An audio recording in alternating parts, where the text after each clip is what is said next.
In a world where so many of us feel kind of unseen and unheard, what if you could be the person who changes that for someone?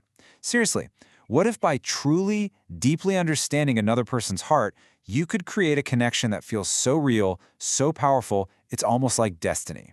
Well, that is the core idea we are going to unpack today: empathetic attraction. So to really get why this matters so much, we have to start with some pretty tough numbers. When we look at marriage, about half, 50% of first marriages end in divorce. And as you can see here, the odds, well, they don't exactly get better for second or third tries. But honestly, this isn't just about marriage. This pattern points to a much bigger challenge that so many of us face: a really widespread struggle to build and keep deep, lasting connections. So yeah, that really makes you wonder, what's actually going wrong here? It's easy to blame the usual suspects, right? Things like cheating or just having different values. And look, those things are definitely real issues. But the source material for this explainer, it suggests that the root cause is often something much, much deeper, something hiding just beneath the surface. What the research behind this suggests is that at its very core, the real issue is this: a lack of deep emotional fulfillment. Think about it. So many relationships start with that incredible spark, that initial magic. But that spark, it can start to fade when people realize their core emotional needs, the need to feel safe or excited or just understood, aren't really being met. And that's when the disappointment starts to set in. That's when the connection starts to fray. Okay, so this brings us to the really fascinating part, the psychology of it all. To figure out how to build a stronger connection, we first have to understand the powerful and often totally invisible psychological forces that shape who we're drawn to in the first place. One of the biggest forces at play here is a concept called projection.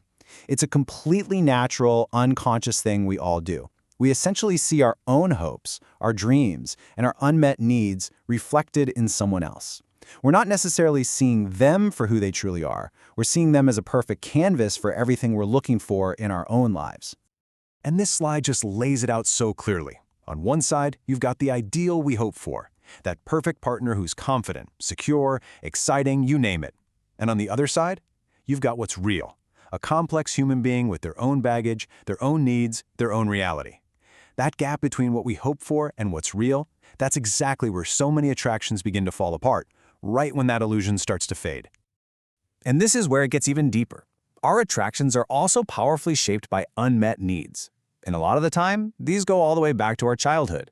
So for instance, if someone felt overlooked or like they didn't get enough attention growing up, they might, without even realizing it, seek out a partner who fills that exact void. Someone who gives them that unwavering attention and warmth they've always secretly craved. Okay, I really need to pause here for a second, because this is super important. Understanding someone's needs is not, I repeat, not a tool for manipulation. This entire approach is grounded in empathy. The whole point is to offer genuine understanding and care, not to find a weakness and exploit it. That's a really crucial distinction to make. All right, so with that foundation in mind, let's get into the how. Let's look at how all this translates into a practical, actionable toolkit. We're going to explore some incredibly powerful ways you can build a truly genuine, empathetic bond. First up, and this is the absolute foundation of everything else: listen with your heart. I know it sounds a little cheesy, but stick with me. This goes so far beyond just hearing the words someone is saying. It's about tuning into the emotions behind the words. Most people go through their entire lives feeling like nobody really sees their quiet struggles or their hidden hopes. This is how you change that for someone.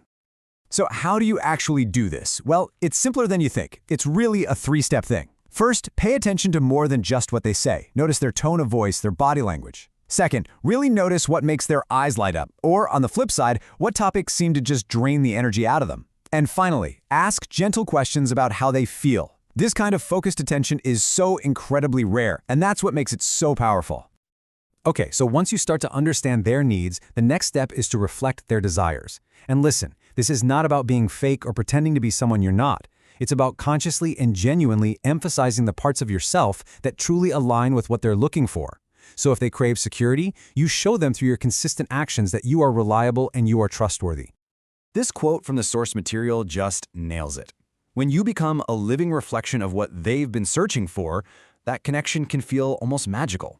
For example, let's say they've hinted they feel really unappreciated at work.